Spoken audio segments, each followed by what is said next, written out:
जय हिंद। मार्केट को एक अच्छा खासा बूस्ट वगैरह मिला भाई, जहां पर स्टेट इलेक्शंस की बात हुई। महाराष्ट्र भैया, मुंबई फाइनेंशियल कैपिटल वगैरह है।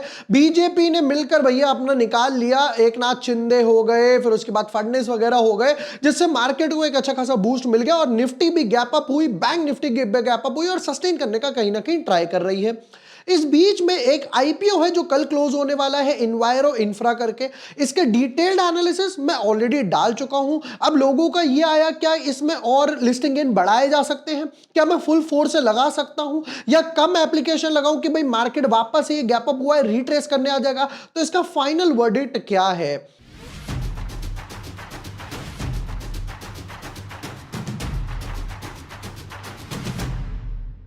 Hi everyone, my name is Vibhor Varshney. I am a SEBI registered research analyst.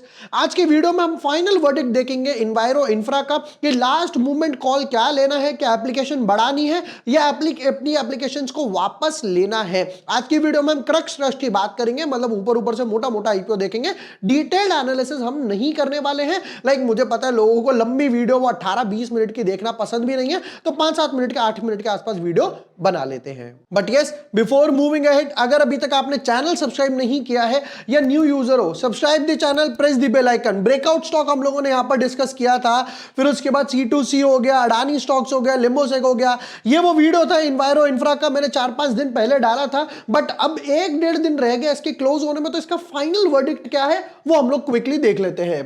पहले तो सेक्टर की बात करते हैं कि भाई किस सेक्टर में है। तो ये वाटर वेस्ट ट्रीटमेंट प्लांट्स वगैरह जो बनाते हैं उन सब के सेगमेंट्स में है। गवर्नमेंट एजेंसी से इनको ऑर्डर्स वगैरह मिलते हैं। सीवरेज स्कीम्स हो गई, treatment plants, common effluent plants वगैरह हो गए, इन सब में ये काम वगैरह करते हैं। तो एक चीज तो क्लियर है, सेक्टर तो अच्छा नजर आ रहा है। उसके बाद दूसरी बात करी जाए तो यहां पर बोलते हैं the company has successfully developed 28 water waste treatment plants and waste sewerage plants वगैरह इन्होंने करे हैं लास्ट 7 साल में।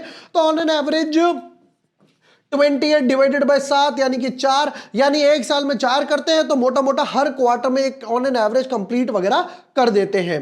अच्छी बात यह है कि इस ब्रैकेट में और कोई आईपीओ नहीं आ रहा, तो सारा का सारा फोकस जो है इस सेगमेंट, इस आईपीओ पे ही रहने वाला है।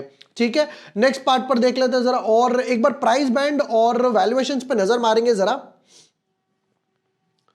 प्राइस बैंड की बात करें तो 148 का बैंड लेकर आए हैं, 101 शेयर्स का बंडल है, हमें अप्लाई करना है अगर तो इस बैंड पे करेंगे, इससे नीचे नहीं, इससे ऊपर नहीं।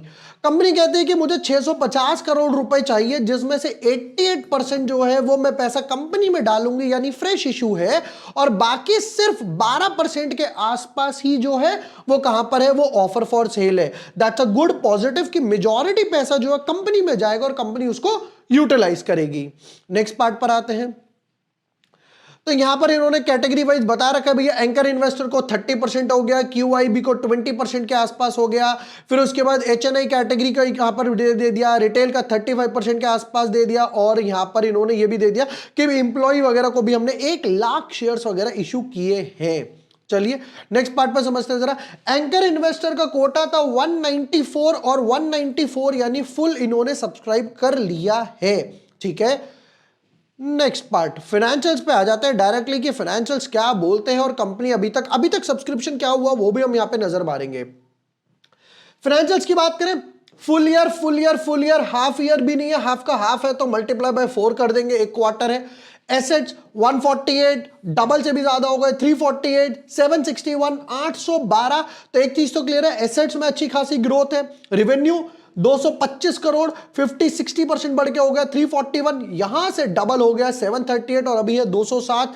मल्टीप्लाई बाय 4 भी करें तो 800, 850 के आसपास इनकी रेवेन्यू पहुंचेगी। प्रॉफिट आफ्टर टैक्स बताओ, 225 करोड़ पे बचाते थे सिर्फ 34 करोड़ के आसपास, यहां पर भी 50% जंप आया, 54 करोड़ हो गया। सेल्स डबल हुई, प्रॉफिट भी डबल हुआ, 110 करोड़, और अभी है 31 मान लेते हैं, 31 मल्टीप्लाई बाय 4 तो समवट अराउंड 124-125 करोड़ के आसपास पहुंचने वाला है। चलो नेक्स्ट पार्ट, बोरोइंग्स पे भी एक बार नजर मारनी पड़ेगी, क्योंकि बोरोइंग्स ना रैपिडली बढ़ी है इनकी। 18 करोड़, ट्रिपल हो गया 64 करोड़, फिर वापस से 233 और 305। ये एक क्वार्टर में 80 करोड़ के आसपास की बोरोइंग्स बढ़ी है, जिसकी वजह से यहां पे एसेट्स बड़े हैं। एसेट्स इस रीजन से ज्यादा बड़े हैं। फाइनेंशियल्स अच्छे लग रहे हैं, 15% के आसपास का मार्जिन मेंटेन करते हुए चल रहे हैं, कंपनी प्रॉफिट में है, गवर्नमेंट से टेंडर्स वगैरह आ रहे हैं, एसेट्स बढ़ रहे हैं, सेल्स बढ़ रहे हैं। बट एक चीज इंपॉर्टेंट है, सेगमेंट। देखो जिस तरीके से पॉपुलेशन बढ़ती जा रही है, डेंसिटी बढ़ती जा रही है, एक चीज तो क्लियर है कि पानी की किल्लत बोला जाए, जो प्रॉपर एक वर्ड है, वो आगे जाकर होगी ही होगी, राइट। कितने इलाके जहां पर इंडस्ट्री का वाटर छोड़ा जाता है, फिर वहां से टैंकर्स वगैरह में पानी आता है, और उससे भी सबसे मोस्ट इंपॉर्टेंट पॉइंट पता है क्या है? सबसे मोस्ट इंपॉर्टेंट पॉइंट यह है कि जब पानी आगे से आता है तब लोग पैक्ड वाटर लेते हैं, खरीद के पीना पड़ता है, राइट। तो ये एक सबसे बड़ा ट्रबल है, जो ये इसको धीरे धीरे धीरे धीरे सॉल्व कर रहे हैं। सेगमेंट अच्छा है। कुछ इंपॉर्टेंट रेशियोज पे भी क्विकली नजर मार लेते हैं जरा। रिटर्न ऑन इक्विटी की बात करें 51%, that's a good one. Debt to equity 0.88 से कम ही है, right. Price to book value 6289, अब I should say moderate to high. यहां पर 3-4 होता तो और अट्रैक्टिव बनता। प्रॉफिट मार्जिन 15% के आसपास है, ठीक है। अभी हम लोग इस पे ये भी डिस्कस करेंगे कि भाई शॉर्ट टर्म वाले कितना है, लॉन्ग टर्म वाले कितना है, और अभी सब्सक्रिप्शन कितना हुआ वो भी देखेंगे। ईपीएस की बात करें तो ईपीएस एज ऑफ नाउ 8 है, नंबर ऑफ शेयर्स बढ़ जाएंगे, जिसकी वजह से ईपीएस में ड्रॉप आएगा, 7 हो जाएगा। इतना ड्रॉप नहीं आया, फिर भी कुछ 8-10-12% के आसपास ही ड्रॉप आया। पी रेशियो अभी 18 है, क्योंकि नंबर ऑफ शेयर्स बढ़ जाएंगे तो पी रेशियो बढ़ जाएगा 21, और यह भी कुछ 15% के आसपास से ही बढ़ रहा है। नेक्स्ट पार्ट पर आते हैं। अब देखते हैं कि भैया अभी तक सब्सक्रिप्शन कितना हुआ और पैसा किस लिए उठा रहे हो। देखो, to meet the working capital requirement बेकार है। Funding inorganic growth through unidentified, ये एक बारी को ठीक है, चलो एक्विजिशंस का इनका मन है। फंड्स वगैरह लगाएंगे अपनी सब्सिडरी में, मथुरा सीवरेज स्कीम जो चल रही है उसमें, और थोड़ा बहुत लोन वगैरह भी पे करने वाले हैं। तो ये एक अच्छी बात है, जो भैया 88% पैसा उठा रहे थे वो दिखा रखा है इन्होंने, यूटिलाइज करने वाले हैं। अब आते हैं एज ऑफ नाउ के सब्सक्रिप्शन पे, और इसको एक बारी को रीलोड भी आपके सामने मैं कर देता हूं। चलिए, तो ये बोलते हैं भैया क्यूआईबी कैटेगरी अभी तक एज ऑफ नाउ 2.47 सब्सक्राइब हुई है।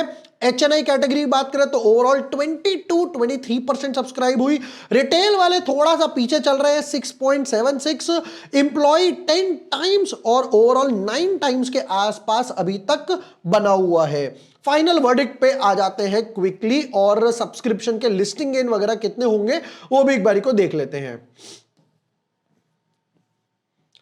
Number 1, pros and cons quickly बता देता हूं। सेगमेंट अच्छा है, गवर्नमेंट से टेंडर मिल रहे हैं, और उससे भी इंपॉर्टेंट एसेट्स बढ़ रहे हैं, रेवेन्यू बढ़ रहा है, पैट मार्जिन 15%, 14-15% कॉन्स्टेंटली मैनेज कर रहे हैं, मोटा मोटा पैसा जो है वो कंपनी के पास जा रहा है। ये सारे पॉजिटिव्स है।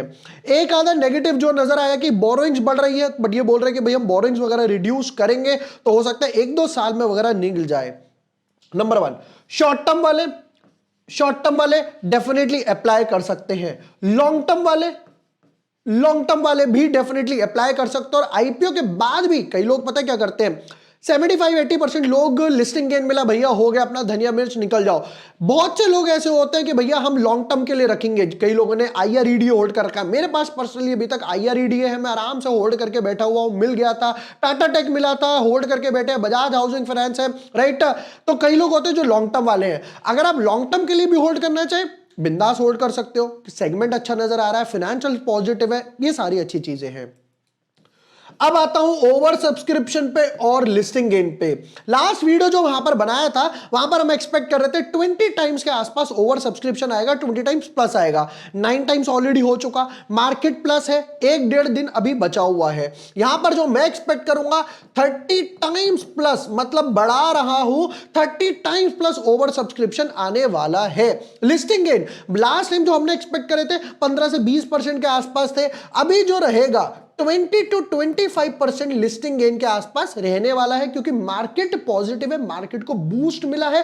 क्यूआई भी जो लास्ट 3rd डे पर आते थे भैया, वो 2nd डे ही आ गए, उनको लगती है कॉस्ट ऑफ फंडिंग वगैरह। यहां पर डेफिनेटली अप्लाई करने वाले हैं, मल्टीपल अकाउंट से अप्लाई करेंगे क्योंकि ओवर सब्सक्रिप्शन ऑलरेडी दिखाई दे रहा है। तो मम्मी के अकाउंट से, पापा के अकाउंट से, इसके अकाउंट से, ड्राइवर के, बिल्ली के, राइट, फ्रेंड के, दोस्त के, कजन के, जिसके अकाउंट से अप्लाई करना है करो। 10-12 एप्लीकेशन डालोगे, एक दो में भी मिल जाता है, समझ आता है। ये थे इन्वायरो इंफ्रा के डिटेल एनालिसिस। एंड यस, हमारे दिसंबर मंथ के सब्सक्रिप्शन ओपन है। यहां पर आपको ऑप्शन कॉल, स्विंग ट्रेड सब कुछ मिल जाएंगे, राइट। इसका लिंक मैं आपको डिस्क्रिप्शन और पिन कमेंट में देने वाला हूं। आप अभी जाइए, उसको रजिस्टर कीजिए, टीम आपको हमारे ब्रॉडकास्ट में ऐड करेगी। सारे कॉल जो है, एनालिसिस जो है, वो आपको आपके व्हाट्सएप पे मिल जाएंगे। वीडियो पसंद आया हो, share with the friends, like and subscribe. Thank you for watching the video. Lots of love.